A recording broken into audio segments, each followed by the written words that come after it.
dhaga'ameef jechuun irraa fudhatame jechuun. Waa irraa fudhatame jechuun erga irraa fudhatame irraa fudhatame jedhama.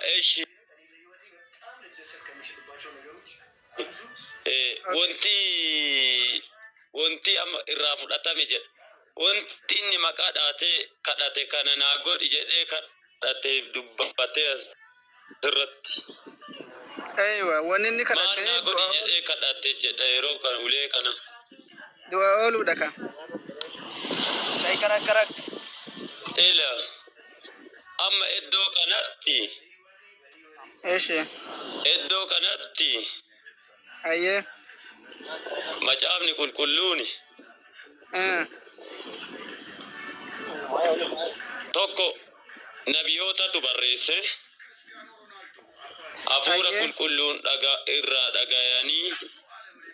Hafuura qulqulluun hubatanii jecha Rabbi karaa hafuura qulqulluutti dubbatu barreesse. Macaafa kana keessatti namni Phaawulos jedhu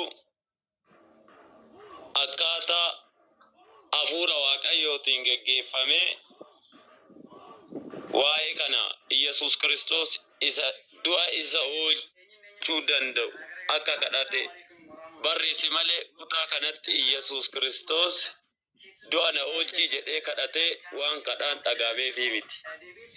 Siigalee waan kadhaan dhagahameefii miti. Kutaa kanarratti dubbataa santu barsiisaa macaafa qulqulluu na caqase.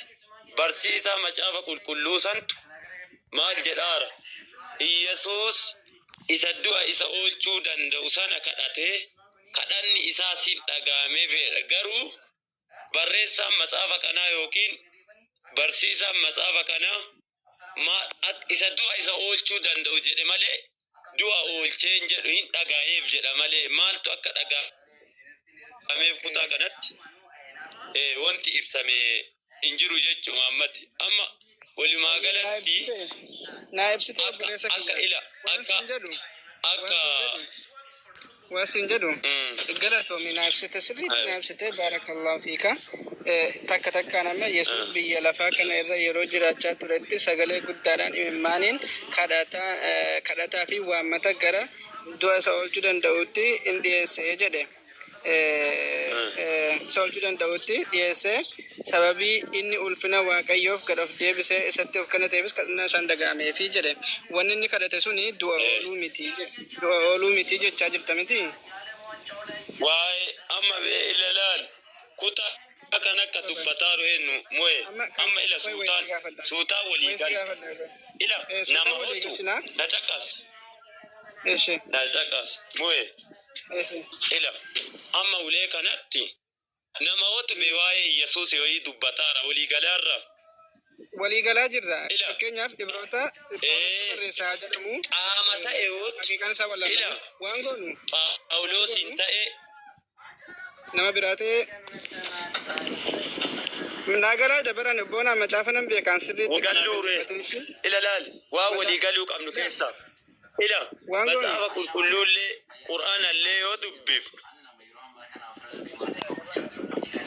dubbataan eenyu ilaalaal dubbataa eenyu iddoo tana eentu haasa'aa jira waasin jedhu amma qaama hotu waa'ee Yesuus Kiristoos akka boona waan ta'e duba akkamiin godha yaa jamaa waan bara waan maanaan qabne imimmaaniin kadhataa ture imaara ulee kanatti ani sitti maan jira bara kana macaafa qulqulluu kana sirriitti beeka wanni sin jechaa jiru boonaa keenya akka Yesuus bakka kana dubbachaa hin jirre beekaan nama biraa barreesse macaaficha nama biraa barreesse kun dubbii Yesuus miti dubbii nama biraati garuu macaafa qulqulluu jedhamee amanama kana beeka kan waan nuti himtuuf hin qabdu boonaa keenya osoo tasgabboofne haasofne hin fedhee ture amma asitti inni kadhate eenyudha Yesuus miti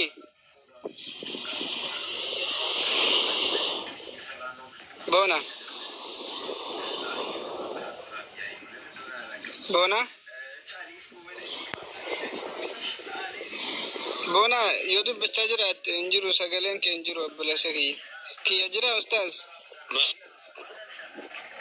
aywa hayyee boonaa keenya macaafa qulqulluu kan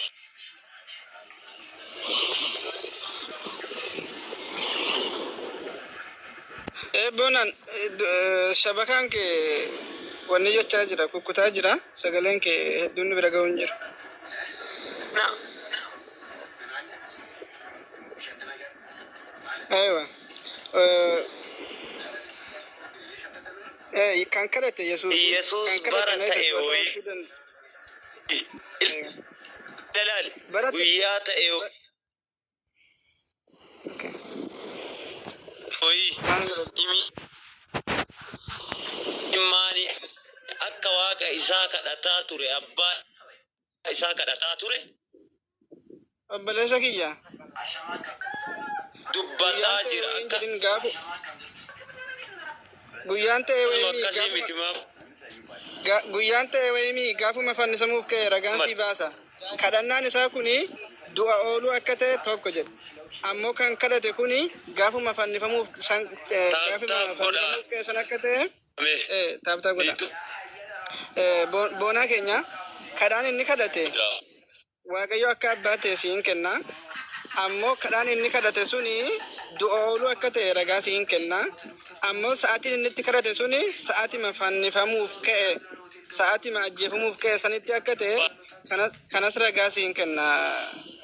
Kadhannaa kanas kadhannaa biraan godhin sa'aatii kadhannaa kanas sa'aatii biraan godhin wanni keenya boonaa keenya. Yoo nan godha jette immoo ragaa fidi. Ani immoo san jedha irratti ragaa siin fida yoo feete.